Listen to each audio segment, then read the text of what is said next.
واقعه مشهوره ده، یو ځل یو سړي 1 کیلو غوښه راوړې وه او کور کې ایښې وه. نو چې هغه غوښه ایښې وه چې ښځې دا به ماسخوتن ته راته پخه کړي، هغه ښځې هسې غرمې ته څه اخلی پخلی کو په اشپزخانه کې. نو په دې دوران کې د ده زړه وشو، هسې تړکې یې کړه، دا غوښه یې ځان ته وواله.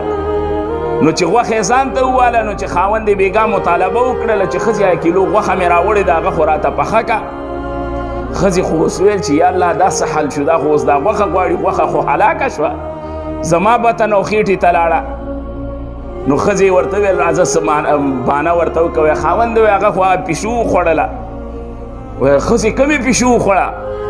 وی هغه پیشو چې ګرځي. ښځې هم ورخطا شوه، دا ځکه چا دروغ نه ویلي، دا دروغو کې ډېر زر ګیرېږي، او چا خو پکې بعضې سم تخصص کړی، ظالمان داسې دروغ وایي چې د دروغ د پاسه دروغ وایي، بلکل جنس عالی ته یې ورسوي.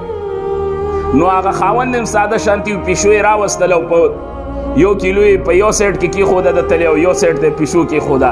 نو پیشو 1 کیلو وخته.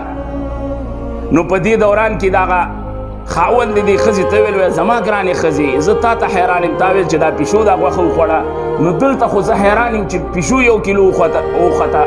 نو که دا غوښه دې پیشو خوړلي نو دا پیشو څه شوه، او که نه دې نه یې خوړې نو دا غوښه بیا څه شوله.